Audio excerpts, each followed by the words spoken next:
Alright, so next movie we're going to be reviewing is Cult of Chucky, which came out last year, 2017, and it's also directed by Don Mancini. This is another movie. This is another Child's Play movie that I didn't have high hopes for. I did like Curse of Chucky, but after, Seed and Bride and Seeded Chucky kind of tainted the series for me. I wasn't expecting much from this. This follows the events of Curse of Chucky, but this time Mika is in a mental institution, and she is convicted of the crime, but they say she's schizophrenic because they think that Chucky's not real and that she's imagining it. But she's sent to like this low security, insane, I guess, mental asylum or something. And of course, Chucky gets sent there, and chaos ensues. Now, when like I said, I wasn't expecting much from it, but I did enjoy this movie, and I know a lot of people didn't, but I thought it was a hell of a lot better than Bride and Cedar Chucky. So, some of the things, Theodore Doris back in it, and she's great as always. She was great in this too, so, some of the things, what they were talking about with her murdering these people didn't make no sense, because she's paralyzed, and they know she's paralyzed from the waist down, because they were, doing electric shock therapy on her, and they were, pricking her foot, and they said, see, she can't feel anything. But for some reason they believe that she could do all these murders with these people without them overpowering her. Some of the characters in this movie, I don't know, Mika's kind of a bitch in this too. Just when she gets there, she's just a bitch to everyone. And then, I guess because she gets mistreated and stuff. But I think there's this one guy though. She has this caretaker that gives her medication and stuff. I forgot his name. It's like Jose or something. And he tells her straight up, he's like, look, I'm not here to be your friend. He's like, I know what you did, and I don't agree with it. I'm just here to do my job. And I was just like, damn, man. Then there's this one weird scene in the movie. Well, there's a few weird scenes, but this one, really, was kind of weird. So they're, in this group, therapy session. Well, that's she meets bunch of these people at this asylum, and one of these guys is named Multiple Malcolm because he has dissociative identity disorder, also known as multiple personality disorder. And they're talking, but she don't know it at the time. But they're talking, and then right afterwards, they just start having sex with each other, and it's just y'all just met. It's just so awkward because they're talking, and then they go cut, and they're sitting there banging each other. It's what the fuck? I don't know. This is an awkward editing choice. And it was just awkward how they just met, and then yeah. Then they go to this group therapy sessions, and for some reason they're all afraid of this Chucky doll. I don't know how they're all connected because they never explain how these people are connected to Chucky. But the doctor, the main psychiatrist, he brings in a Chucky doll to for cognitive therapy or exposure therapy, and everyone sees the doll and they start freaking out. But because this plays later on into the movie, and I forgot to mention the opening scene with Andy. Andy, you could clearly tell, is affected by the events from the first two movies. So he's kind of a loner, living in a cabin, and he goes out on this date, and this lady's like, I read your profile, and I know how you are, and then she just walks away, and they're like in this expensive ass restaurant, and I bet he's paying for it, and she goes tells him that, and then just walks away. It's like, if you know what his history is, why the fuck did you meet up with him? They can pay for all this, and then just fucking leave. It's like, that's stupid. And then, so he goes out to his cabin, and he has the Chucky's head was all messed up, all scarred up, and has a big hole in it.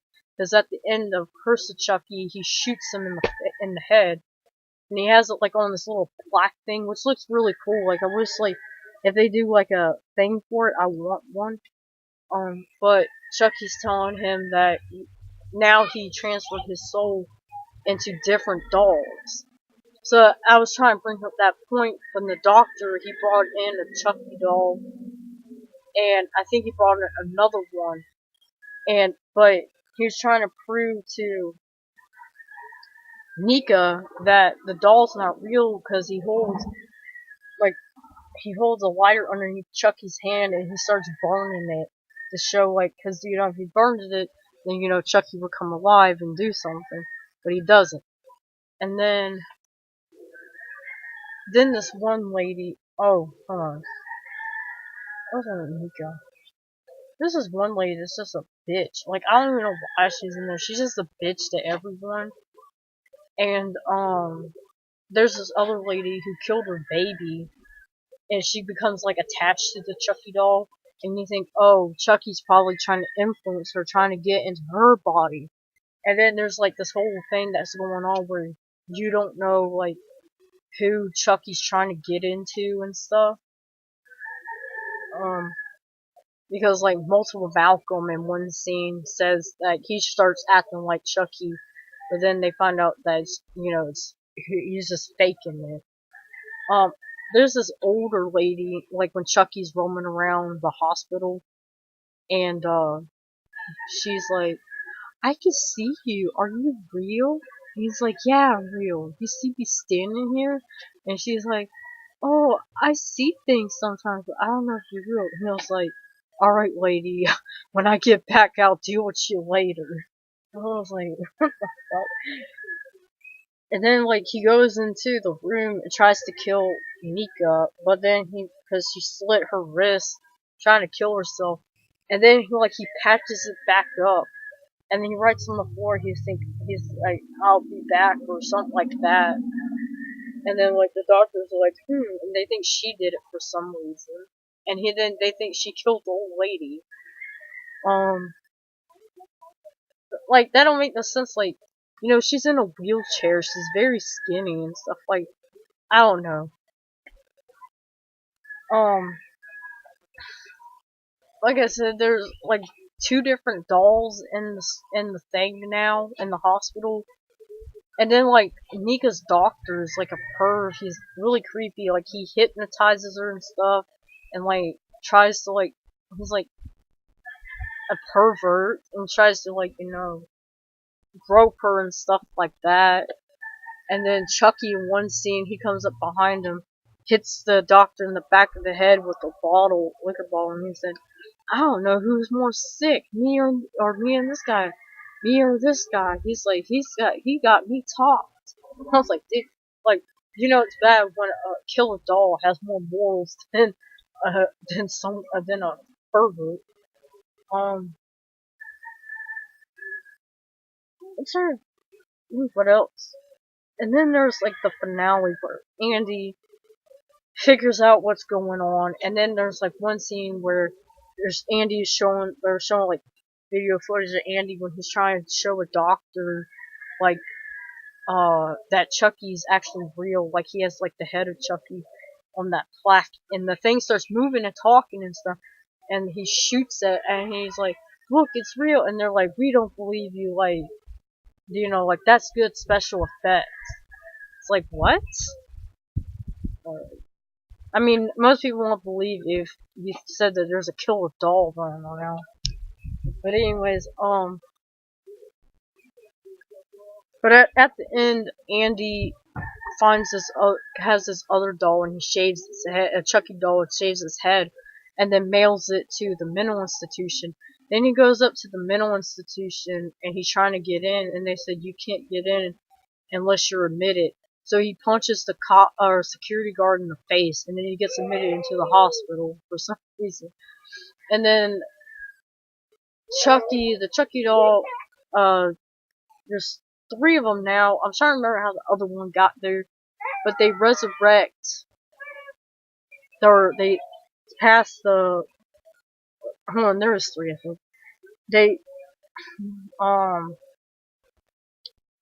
they resurrect that one doll and make him, so there's 3 of them, and they start having this discussion about who they're gonna kill first and all that, and one of them, freaking not Carlos, Jose, I think. Nico's caretaker comes in and they kill him, and it's a pretty good gore effect. They cut his stomach open and his intestines fall out, and like they're all steamy and nasty looking. But there's like some great bickering between them, and they said, "Who's gonna kill first? I should kill first," and this and that. And then they're talking about the one with the fucked up haircuts, like, "Look at me, I should do it first. He fucked up my hair." And they're like, "Yeah, you could kill him." And you're talking about killing Andy, and then the doll tries to kill Andy, and they get into a fight. And Andy like busts through his stomach, pulls out a gun, and shoots him. But then Andy ends up getting locked in the room.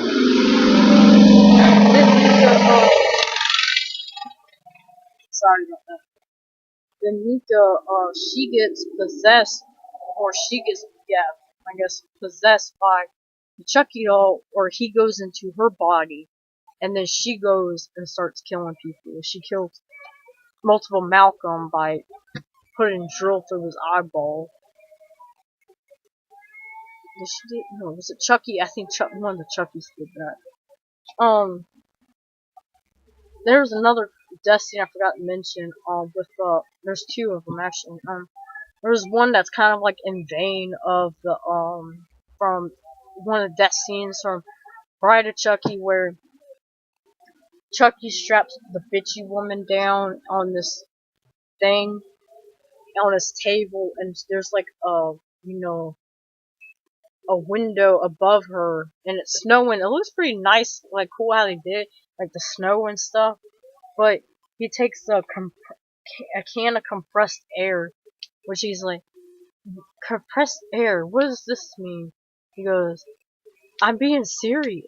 And then like he just smacks it on the ground, flies up in the air, busts glass, and the glass falls down and kills her, decapitates her. Then there's the lady who killed her baby, and she was pretending like Chucky was her baby, because like there's one scene where she's like breastfeeding him, and it was really weird.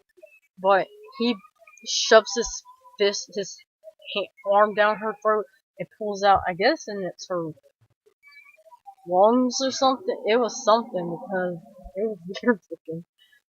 But let me go back to the end. So at the end of the movie,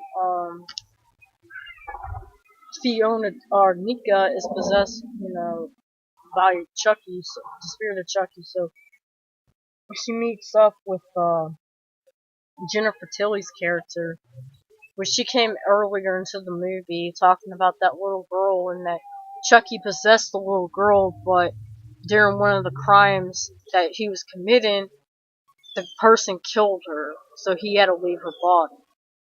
So, but at the end of it, she rides off with Jennifer Tilly's character, and Jennifer Tilly's like, "Yeah, I really do miss that girl," but she's like, "But that's not my problem now," or something like that.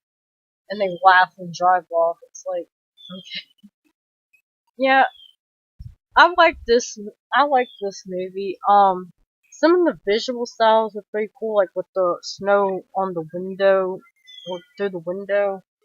And like, cause some of the things that kind of bothered me was like, is it's set during the winter time, so there's a lot of snow outside, and then on the inside of the hospital it's just blank white.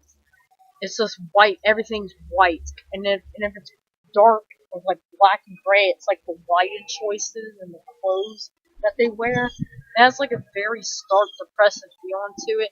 And I know why they did that. It was to just just to just juxtapose the color of blood with the white.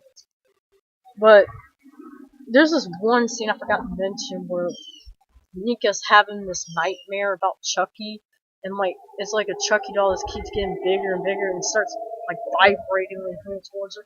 And it looked really bad. Like I don't know why John Mancini chose to do that. But anyways, like I do like the movie. I feel like it kept in tone with Curse of Chucky, and I like how it followed Curse of Chucky. Um, and I liked some of the horror and the gore aspects of it. But anyways, that's my review.